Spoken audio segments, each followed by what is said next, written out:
temos como entrevistado da semana o Dr. Danilo Ticel, advogado, coordenador de planejamento da Comissão de Direitos do Terceiro Setor da OAB. Ele é especializado em captação de recursos e incentivos fiscais para o terceiro setor. Poderia nos falar, né, sobre como que é a captação de recursos, o que é a captação de recursos no terceiro setor? Bom, captação de recursos, na verdade, é um conjunto de atividades que as organizações desenvolvem para gerar recursos, tanto os materiais, recursos materiais, econômicos e financeiros, para que elas possam cumprir suas finalidades. Então, captação de recursos tem a ver com uma atividade meio da organização. Então, ela desenvolve essa atividade, que muitas vezes até é uma atividade econômica, para gerar recursos que serão reinvestidos na missão da organização. Certo. E qual a maior característica da atividade? Então, primeiro que ela nunca deve deixar de ser uma atividade meio, né? Ou seja, a organização ela tem que se preocupar sempre muito mais com a sua finalidade e a captação sendo uma atividade secundária de apoio. Depois que, quando a gente fala em captação de recursos, a gente está falando numa atividade que é complexa. Não é simplesmente a gente passar sacola ou pedir dinheiro, né? A captação, modernamente, né, hoje a gente tem vários estudos sobre isso, você acaba tendo que trabalhar de uma maneira planejada.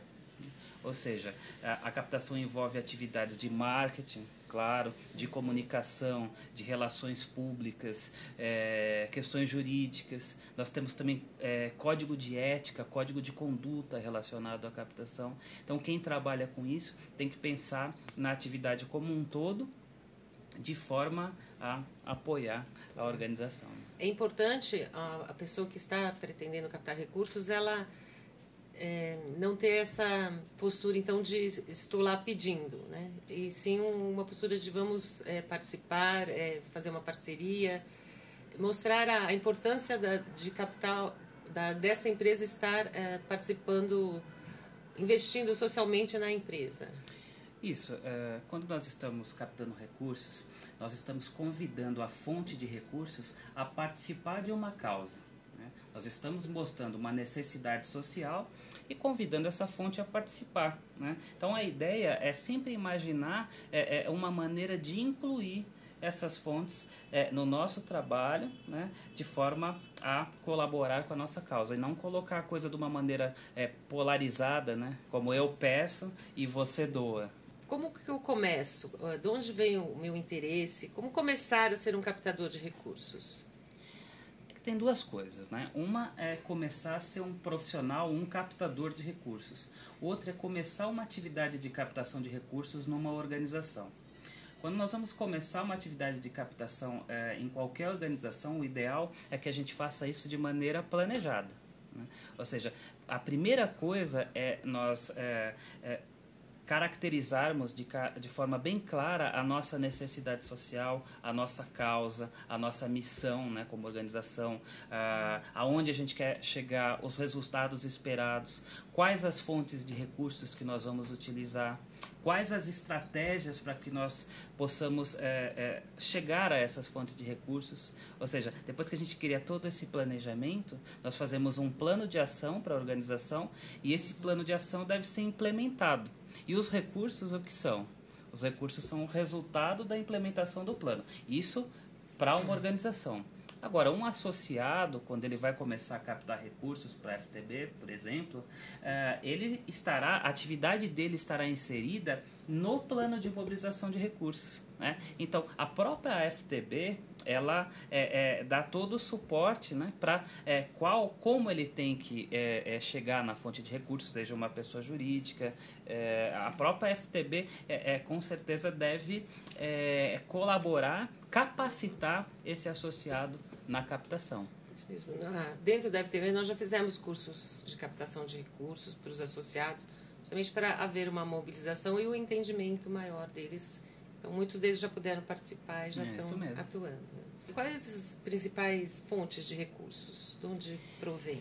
Então, nós temos várias fontes de recursos. Por isso que eu falo do planejamento, para que nós tenhamos ações relacionadas a todas que tiverem a ver com a organização.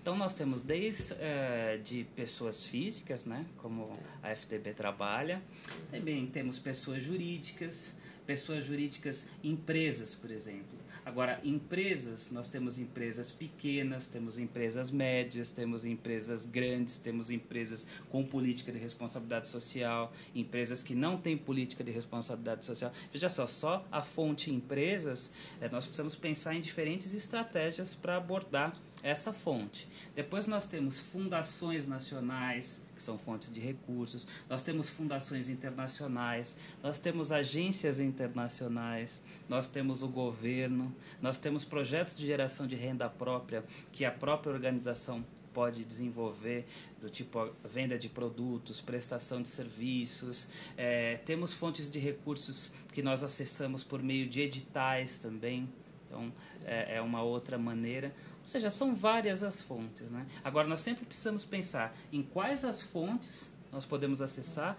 e em como vamos acessar. Percebi que há um leque enorme e que hoje nós já temos as empresas que já estão preocupadas com isso e querendo participar, já com seus próprios projetos, e tem aquelas que ainda não pensaram nisso. Então, também é uma forma de levar para essas empresas a responsabilidade social de estar participando de algum programa e de integrar, né, isso nas atividades dela, a responsabilidade social mesmo, que hoje é muito dito e falado por todos, né? Justamente, quando nós convidamos uma fonte de recurso a participar, como eu disse, né, ou seja, nós solicitamos recursos e essa fonte vai fazer um investimento social na FTB, é interessante, como, né, vocês já fazem, que nós tenhamos contrapartidas. Quando você solicita recursos de uma empresa que não tem política de responsabilidade social ainda, uma boa contrapartida é a organização auxiliar essa empresa a começar a criar essa política. Né? Então, a gente acaba atuando, a captação de recursos, além dessa dimensão dos recursos humanos, recursos materiais, recursos financeiros, ela também pode ter e deve uma dimensão de educação a respeito de uma causa. Então, a gente pode ajudar, né, também por meio das campanhas de captação, as organizações a terem um pouco mais de consciência sobre a causa da FTB. E existem cuidados jurídicos a serem tomados ao você contatar a empresa ou ser um captador? Existem vários cuidados jurídicos que começam desde a questão estatutária e institucional da organização. A organização tem que prever no seu estatuto todas as atividades de mobilização de recursos pelo Código Civil. Então, já começa por essa parte. Depois, nós temos as questões relacionadas a isenções, imunidades, né, que a organização pode ter, ou seja, existe a forma direta, né, da gente mobilizar recursos financeiros, por exemplo, mas nós também, por sermos uma organização sem fins lucrativos, podemos utilizar determinadas isenções que o próprio poder público oferece a esse tipo de organização. Então, esse é um outro cuidado, um outro estudo que é possível fazer. Depois nós temos uma outra questão que são os incentivos fiscais. Existem diversos incentivos fiscais no país que nós podemos também oferecer às fontes de recursos. Então, se a gente faz um estudo sobre isso, a nossa atividade acaba ficando até atrativa também por essa questão fiscal para determinadas empresas. Claro que tem certos requisitos que nós temos que respeitar, né? Precisamos conhecer bem a matéria, porque quando a gente está falando dessa área que envolve também a questão contábil, é importante que a gente conheça detalhadamente a matéria. E, além disso, a parte contratual, né? Então, quando a gente tem um investidor social, é interessante que, se ele é um investidor de longo prazo, inclusive, que a gente tenha um contrato mesmo de investimento social com a parte de cada um. Interessante que isso dá uma segurança jurídica tanto para a FTB quanto para a fonte de recursos. A comunicação nesse meio, como funciona, qual a importância? Bom, comunicação em mobilização de recursos é fundamental, né? Desde o início, quando você vai começar a solicitar os recursos, né? E eu não estou falando só de comunicação verbal, falada, mas também comunicação escrita, né? A gente tem que saber se comunicar de uma forma clara, de uma forma precisa e com mensagens claras a respeito do que a gente está solicitando e a respeito daquilo que nós estamos oferecendo. Ou seja, essa comunicação parte também muito do conhecimento. Não adianta você ir captar um recurso sem você ter conhecimento da sua associação, empresa ou ONG, seja o que fosse. Então, você tem que ter basicamente todo o conhecimento do projeto para você poder... Com certeza, e mais que isso, né? Nós temos diferentes públicos nas fontes de recursos. Por exemplo, eu não vou me comunicar da mesma maneira que eu me comunico com uma multinacional, né? Não é a mesma maneira de eu me comunicar com o mercado aqui do lado, né? Não é a mesma maneira de eu me comunicar com uma pessoa física.